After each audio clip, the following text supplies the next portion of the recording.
நம்ம ஹீரோ ரொம்ப சூப்பரா சமைப்பான். அதனால அவன் ப்ளூ ஹவுஸ்ன்ற ஒரு பெரிய இடத்துல செஃப்பா வேலை செஞ்சுட்டு இருப்பான். இப்படி இருக்க ஒரு நாள் நம்ம ஹீரோ அவன் பண்ணாத தப்புக்கு போலீஸ் எல்லாம் துரத்திட்டு வராங்க. அதனால அவன் ஓடி போய் ஒரு ஸ்விம்மிங் பூல்ல குதிச்சிடுறான். குதிச்ச கொஞ்ச நேரத்திலேயே பாத்தீங்கன்னா நம்ம ஹீரோ டைம் டிராவல் பண்ணி அப்படியே பழங்காலத்துக்கே போயிடுறான். அங்க போய் நம்ம ஹீரோ கண்முழிச்சு பாக்குறான். பார்த்தா நம்ம ஹீரோ அப்படியே பொண்ணா மாறிட்டு இருக்கான். அந்த பொண்ணு தான் அந்த நாட்டோட இளவரசியும். இப்ப நம்ம ஹீரோ என்னை யார் இங்க கூட்டிட்டு வந்தது, நான் எப்படி பொண்ணா மாறினேன் அப்படிங்கிற குழப்பத்துல அங்க இருக்கிற ஒரு பொண்ணு கிட்ட நான் யாருன்னு கேட்கிறான். அதுக்கு அந்த பொண்ணு, நீங்க தான் இந்த நாட்டோட இளவரசி, நீங்க இங்க இருக்கிற லேக்ல விழுந்துட்டீங்க, அப்புறம் உங்களை காப்பாத்தி கூட்டிட்டு வந்தோன்னு சொல்றா. இதை கேட்ட நம்ம ஹீரோ, நம்ம அங்க இருக்கிற ஸ்விம்மிங் பூல்ல குதிச்சதுனாலதான் இங்க டைம் டிராவல் பண்ணி இங்க வந்திருக்கோன்றத புரிஞ்சுக்கிட்டு இப்ப நம்ம இங்க இருக்கிற லேக்ல குதிச்சா திரும்ப நம்ம பழையபடி ஆயிடலாம்னு சொல்லிட்டு ஓடி போய் அந்த லேக்ல குதிப்பான் பாருங்க. பார்த்தா அந்த லேக்ல சுத்தமா தண்ணியே இருக்காது. அதனால எகிரி போய் அங்க இருக்கிற சேத்துல விழுந்துருவான். அதுக்கப்புறம் நம்ம ஹீரோ ஏன் இந்த லேக்ல சுத்தமா தண்ணியே இல்லைன்னு கேட்க, அதுக்கு அவங்க இளவரசி இந்த தண்ணியில குதிச்சதுனால ராணி இந்த லேக்ல இருக்க தண்ணியெல்லாம் சுத்தமா வெளியில எடுத்துடணும்னு சொல்லிட்டு உத்தரவு போட்டுட்டாங்கன்னு சொல்றாங்க. இதை கேட்டு நம்ம ஹீரோ அந்த ராணி கிட்ட எப்படியாவது நல்ல பேர் வாங்கி இந்த லேக்ல தண்ணியை நிரப்ப சொல்லணும்னு சொல்லிட்டு ஒரு ஐடியா பண்றான். அப்பதான் நம்ம ஹீரோக்கு ஒரு யோசனை வருது. அது என்னன்னா, அங்க ஒரு பழங்காலத்து செஃப் இருப்பாரு. அவர் ஒழுங்காவே சமைக்க மாட்டாரு. நம்ம ஹீரோ தான் ஒரு சூப்பரான செஃப் ஆச்சு. அதனால இனிமே நானே எல்லாத்தையும் சமைக்கிறேன்னு சொல்லிட்டு போய் சமைக்க ஆரம்பிக்கிறான். நம்ம ஹீரோ சமைச்சதெல்லாம் அந்த ராணி சாப்பிட்டு பார்த்துட்டு டேஸ்ட்ல அப்படியே மெய் மறந்து போயிடுவாங்க. இப்படி இருக்க அந்த ராணி ஒரு நாள் பக்கத்து நாட்டுல இருக்க எல்லா ராஜாக்களையும் கூப்பிட்டு விருந்துக்கு ஏற்பாடு பண்றாங்க. அந்த விருந்துக்கு நம்ம ஹீரோயின் தான் சமைக்க போறான். சாரி, நம்ம ஹீரோ தான் சமைக்க போறான்.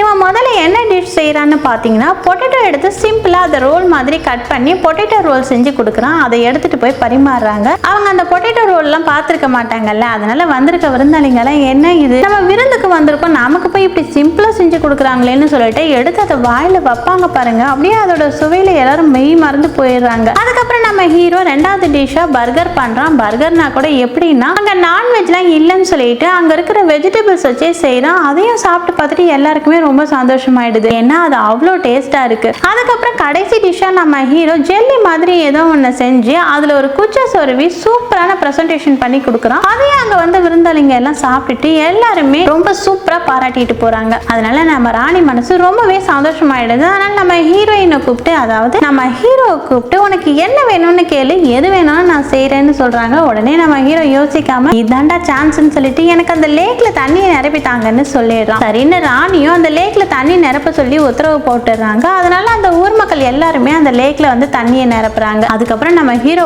ஓடி போய் அந்த லேக்லயே குதிப்பான் பாருங்க. இப்ப நம்ம ஹீரோ பழையபடி ஃபியூச்சர்க்கே வந்துடலாம். அவ்வளவுதான் இந்த வீடியோ. இந்த வீடியோ உங்களுக்கு பிடிச்சிருந்தா லைக் பண்ணுங்க, உங்க ஃப்ரெண்ட்ஸ் அண்ட் ஃபேமிலிக்கும் ஷேர் பண்ணுங்க. இது போன்ற வீடியோக்கள் வேணும்னு நினைச்சீங்கன்னா நம்ம சேனலுக்கு சப்ஸ்கிரைப் பண்ணுங்க. தேங்க்ஸ் ஃபார் வாட்சிங்.